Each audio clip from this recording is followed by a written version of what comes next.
His Excellency David Hurley, Governor General of Australia, and First Lady Linda Hurley, Their Excellencies, Special Envoys, and Heads of Delegations, His Excellency, Most Reverend Charles John Brown, and the esteemed members of the Diplomatic Corps, Vice President Sara Duterte, President Fidel Ramos, President Joseph Ejercito Estrada, President Gloria Macapagal Arroyo, Senate President Vicente Soto III, and the honorable members of the Philippine Senate, House Speaker Lord Alan J. Velasco, and the honorable members of the House of Representatives, Chief Justice Alexander Gesmundo, and the honorable justices of the Supreme Court, of course, First Lady Lisa Araneta, and my children, Alexander, Sandro, Simon, and Vincent. I cannot proceed without a special greeting, of course, to the former First Lady Imelda Romualdez Marcos.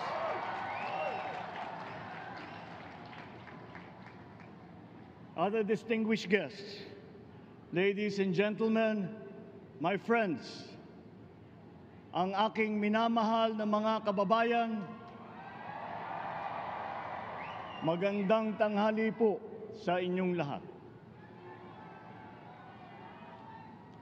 This is a historic moment for us all. I feel it deep within me. You, the people, have spoken, and it is resounding. When my call for unity started to resonate with you, it did so because it echoed your yearnings, mirrored your sentiments, and expressed your hopes for family, for country, and for a better future. That is why it reverberated and amplified as it did, to deliver the biggest electoral mandate in the history of Philippine democracy.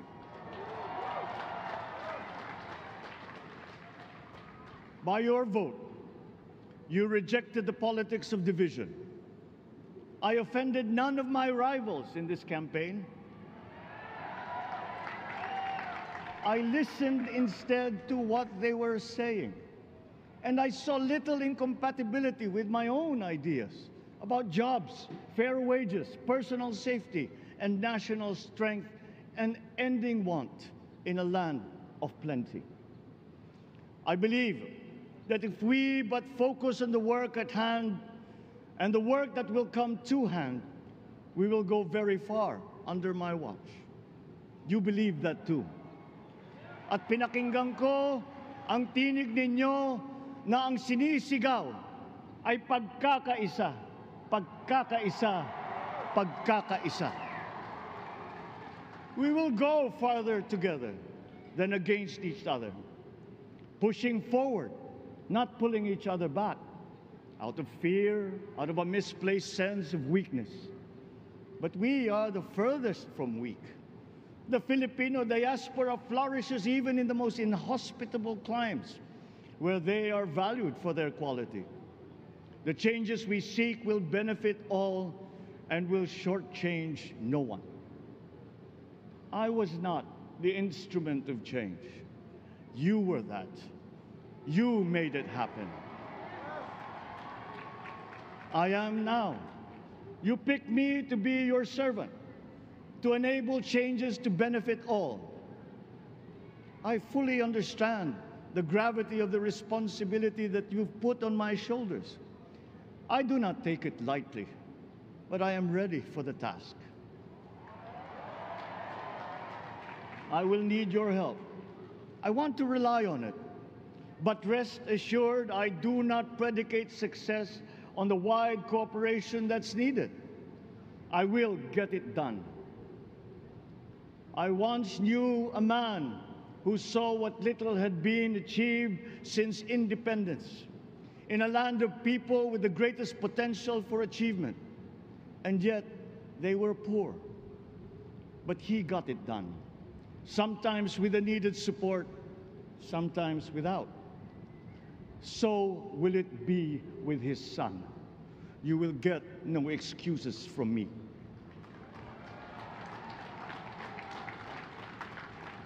I am here not to talk about the past. I am here to tell you about our future. A future of sufficiency, even plenty, of readily available ways and means to get done what needs doing, by you, by me. We do not look back, but ahead, up the road that we must take to a place better than the one we lost in the pandemic. Gains made and lost, opportunities missed, well-laid plans superseded by the pandemic. Indeed, ours was the fastest growing economy in ASEAN by ways now outdated. We shall be again by a radical change in the way the world must now work to recover what we have lost in that fire and move on from there. We face prospects of the spread of the war abroad, of which we are totally blameless. We seek friendship with all. But countries like ours will bear the brunt of it. And if the great powers draw the wrong lessons from the ongoing tragedy in Ukraine, the same dark prospect of conflict will spread to our part of the world. Yet, there is more out there. Like going forward by new ways of doing that the pandemic forces to adopt. A stronger resilience, quicker adaptability. They are our best prevention. They are our best protection. Quiet reflection in a rough and tumble campaign of a breadth and intensity never experienced revealed some of them, such as the willingness to listen despite the noise, the hesitation to quarrel over differences, and to never, ever give up hope of reconciliation. These gave me the peace to ponder deeper. There are hints of a road not taken that could get us out of here quicker, to something better, something less fragile. There is also what you, the people, did to cope, but this time empowered by new techniques and more resources. You got by, getting some of what you needed with a massive government help, and for this I thank my predecessor for the courage of his hard decisions. But there is a way to put more means and choices in your hands. I trust the Filipino. Imagine how much more you'd achieve if government backstops instead of dictating your decisions. Always there to pick you up when you fall, giving what you need to get past a problem. Imagine if it invested in your self-empowerment to bring it closer to taking on whatever challenges come. Imagine a country that, in almost every sense, is you. Now imagine what you and government can achieve together. We did it in the pandemic. We will do it again. But again, I will not predicate my promise to you on your cooperation. You have your own lives to live, your work to do, and there too I will help. Government will get as much done alone without requiring more from you. That is what government and public officials are for. No excuses, just deliver. It was like that once upon a time.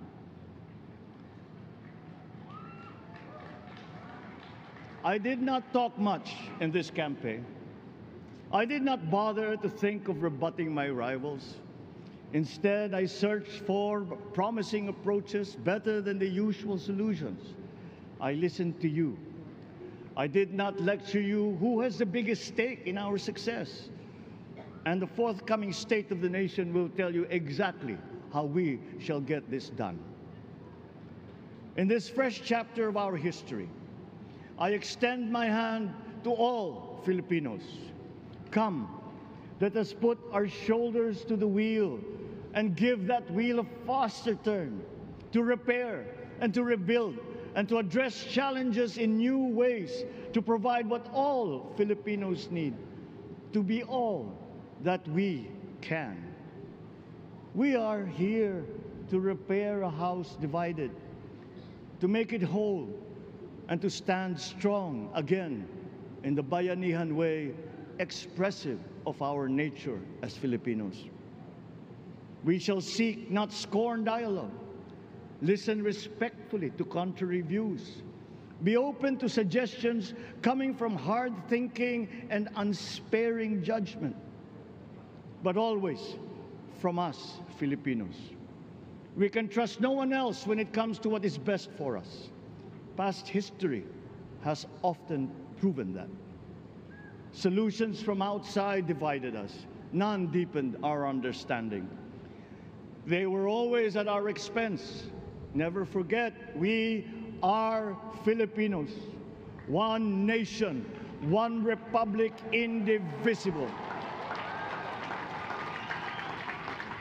We resisted and never failed to defeat foreign attempts to break up our country in my father's watch. His strongest critics have conceded that. So let us all be part of the solution that we choose. In that lies the power to get it done.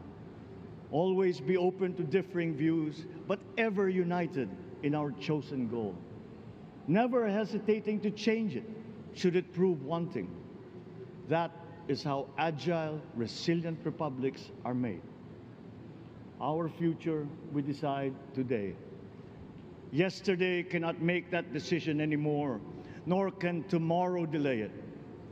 The sooner we start, the surer and quicker the prospect of achieving our future. These are troubling times. What's happening to others can happen to us, but it will not. We see what's happening. We are witness to how it is being stopped, and we have seen the glory that crowns struggle against all odds. Giving up is not an option. We've been through times of bitter division, but united, we came through to this when it shall begin again, but better.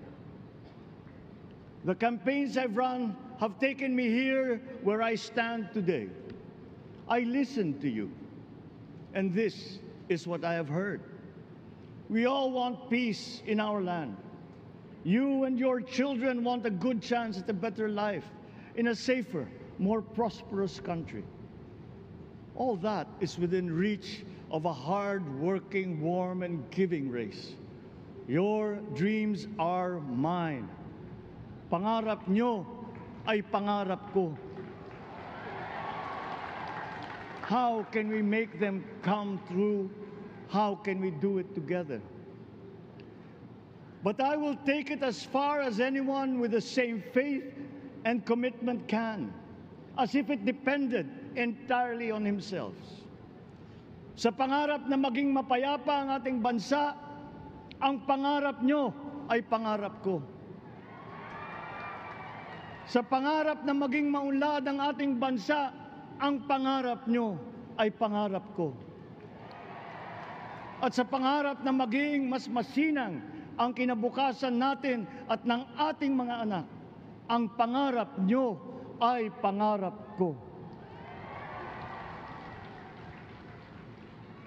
We are presently drawing up a comprehensive, all-inclusive plan for economic transformation. We will build back better by doing things in the light of the experiences that we have had, both good and bad. It doesn't matter. No looking back in anger or nostalgia. In the road ahead, the immediate months will be rough, but I will walk that road with you. The pandemic ravaged bigger economies than ours. The virus is not the only thing to blame. What had been well built was torn down. we will build it back better.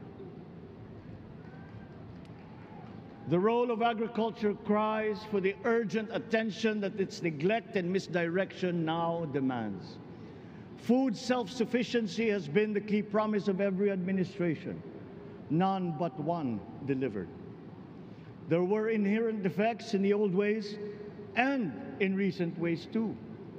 The trade policy of competitive advantage made the case that when it comes to food sufficiency, a country should not produce but import what other countries make more of and sell cheapest.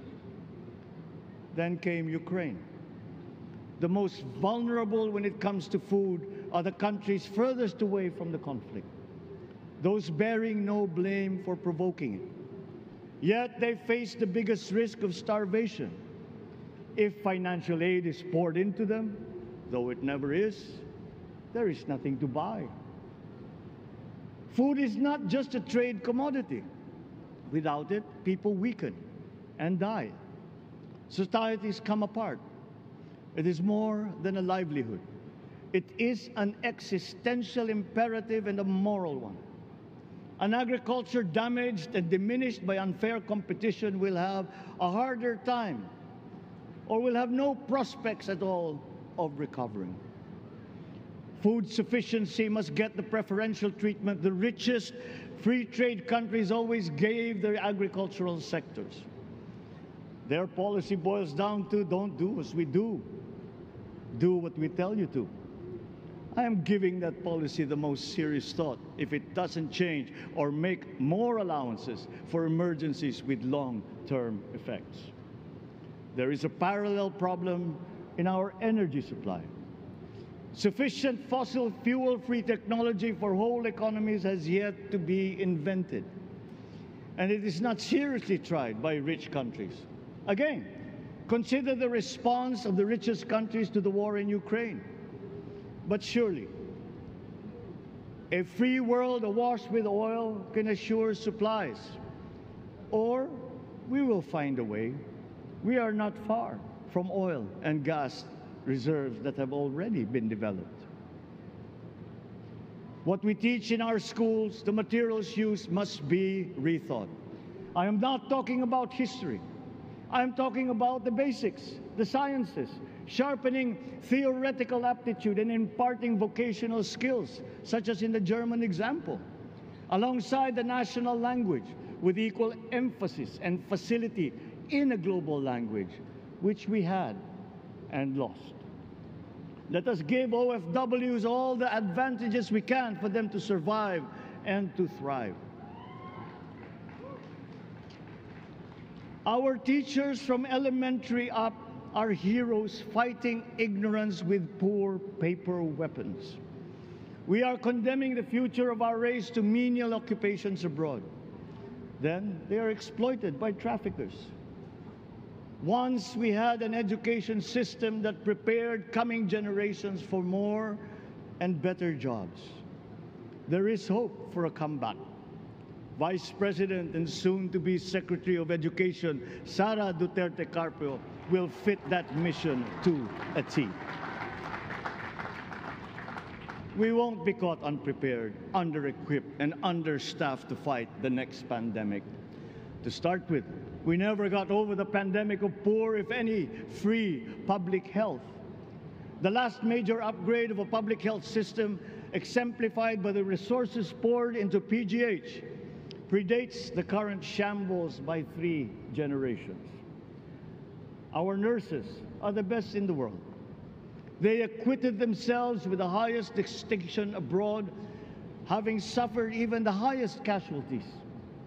With the same exemplary dedication, at home, they just got by. They are out there because we cannot pay them for the same risk and workload that we have back here. There will be changes starting tomorrow. I am confident because I have an OPLE in my cabinet. There were shortcomings in the COVID response. We will fix them out in the open. No more secrets in public health. Remember, I speak from experience. I was among the first to get COVID. It was not a walk in the park. My father built more and better roads, produced more rice than all administrations before his. President Rodrigo Roa Duterte built more and better than all the administrations succeeding my father's. Much has been built, and so well, that the economic dogma of dispersing industry to develop the least likely places has been upturned. Development was brought to them. Investors are now setting up industries along the promising routes built. And yet, the potential of this country is not exhausted. Following these giant steps, we will continue to build. I will complete on schedule the projects that have been started. I'm not interested in taking credit. I want to build on success that's already happening. We will be presenting the public with a comprehensive infrastructure plan. 6 years could be just about enough time. No part of our country will be neglected. Progress will be made wherever there are Filipinos, so no investment is wasted. The recovery of Philippine tourism, with its emphasis on accessing nature's beauty, I am sure will exceed expectations. And bigger is not always better, but there's something to be said for economies of scale. And yet the country invites investments in fast-rising industries with quick returns and inflicts irreparable damage for future generations. We have yet to see large-scale practical solutions to pollution, though some are beginning to emerge. But there are tried and proven new ways of mitigation. Blades have been turning over the sand dunes of Ilocos Norte, harnessing a power all around, but unseen, long before this day. I built them. The rich world talks a great deal, but does a lot less about it than those with much less, but who suffer more death and destruction from climate change and lack of adaptation. We will look to our partners and friends to help the Philippines, who, despite having a very small carbon footprint, is at the highest risk. First, spare victims, then help them recover, and move on to lessen the harmful impact of climate change. We too have our part to play. We are the third biggest plastics polluter in the world, but we won't shirk from that responsibility. We will clean up. You will not be disappointed, so do not be afraid. With every difficult decision that I must make, I will keep foremost in my heart and in my mind the debt of gratitude I owe you for the honor and responsibility that you have conferred on me. Whatever is in a person to make changes for the better of others, I lay before you now in my commitment. I will try to spare you. You have your other responsibilities to carry. But I will not spare myself from shedding the last bead of sweat or giving the last ounce of courage and sacrifice.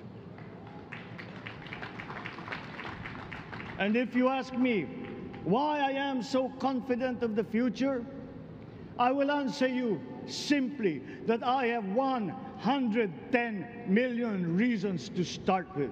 Such is my faith in the Filipino.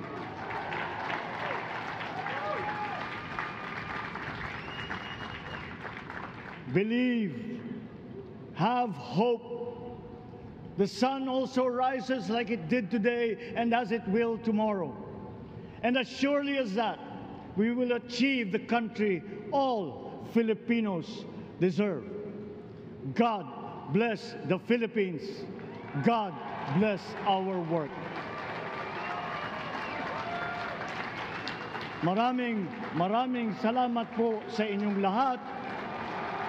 Mabuhay ang Pilipinas. Magandang tanghali po.